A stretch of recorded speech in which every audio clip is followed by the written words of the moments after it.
voilà toujours à l'E3 sur le stand Konami où notre cher rival a pu voir PES, pardon, mais pas que.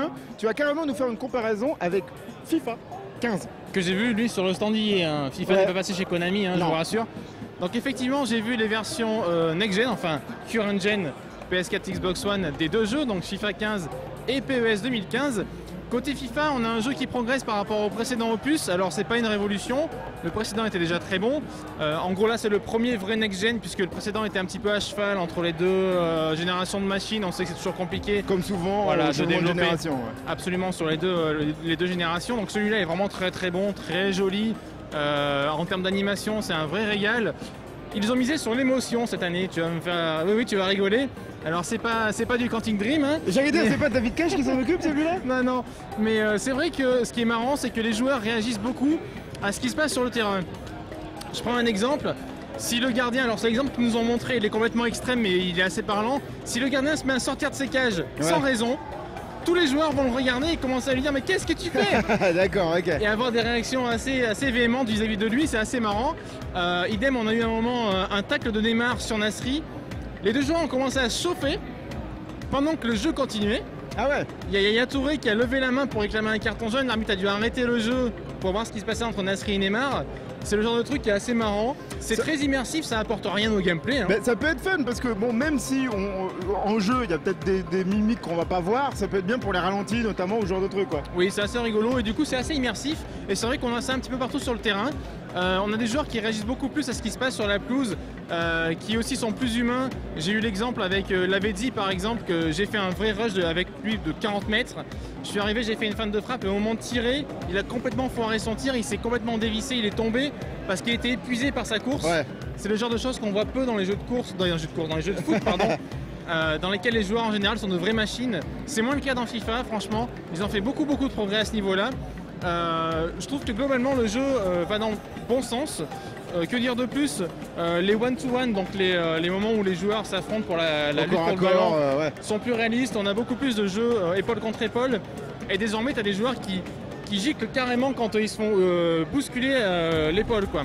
Et par exemple, meilleures animations. Et... Voilà, un Thiago Silva qui vient et qui fout un coup d'épaule à un Messi, tu vois le Messi qui fait 3 mètres sur le côté. Qui s'envole, qui finit dans les tribunes. C'est limite ça. Alors ça peut être frustrant quand tu incarnes Messi, mais c'est vrai que c'est le genre de choses que tu vois aussi dans la réalité, le jeu sans ballon.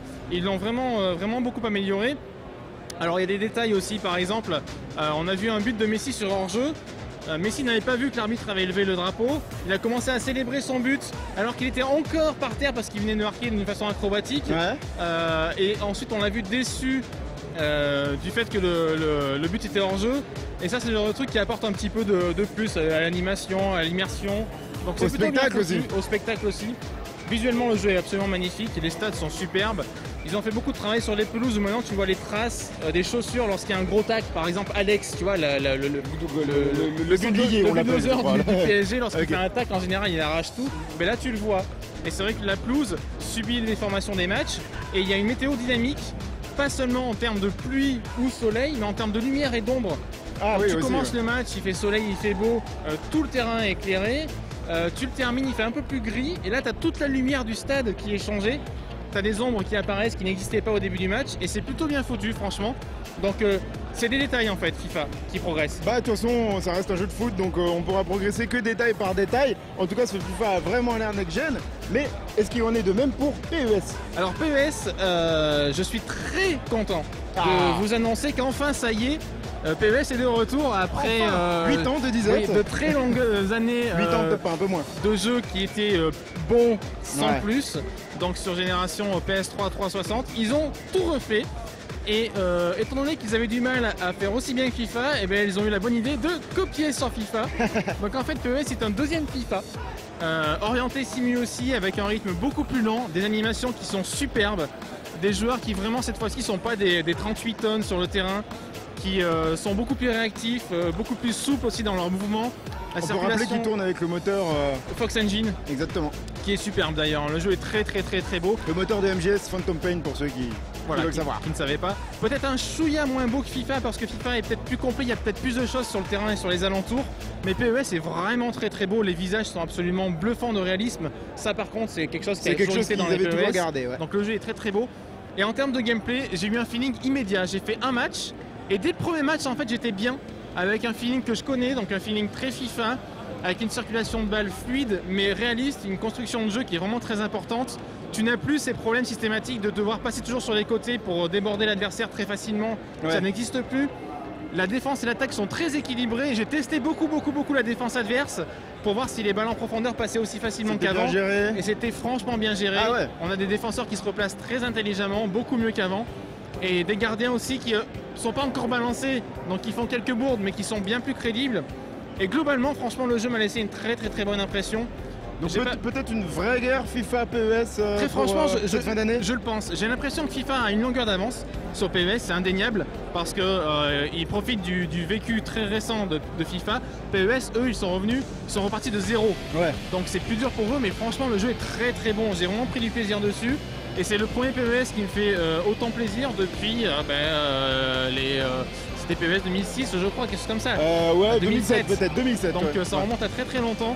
Donc je suis vraiment ravi.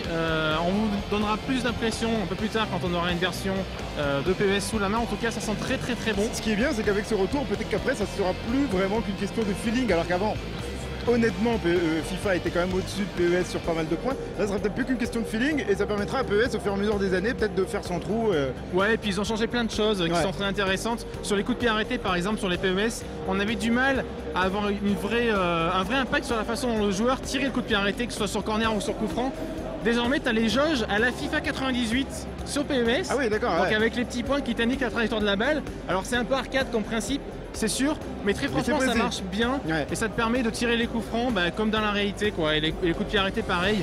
Sur les pénaltys, t'as un truc qui est très sympa, c'est quand tu tires ton pénalty, la caméra reste derrière ton joueur pendant quelques secondes. Ouais. Donc jusqu'à sa célébration, tu es derrière le joueur. Il n'y a pas une espèce de coupure. Tu passes pas direct en image de côté quoi. Et ça en termes d'immersion c'est vraiment cool. Ouais. Donc vraiment voilà, les deux jeux sont prometteurs. Je suis super content de voir PES de retour. Je dirais que FIFA a une longueur d'avance, donc si je dois donner un verdict, c'est FIFA aux prolongations qui s'impose, mais d'une courte tête. Et j'espère peut-être voir davantage de PES très prochainement, en tout cas ça sent plutôt bon. Eh bien ça sent bon et merci beaucoup, peut-être la nouvelle guerre FIFA PES annoncée. On se retrouve bientôt pour de nouvelles aventures avec Rival ou pas. Ciao et ciao. Ciao.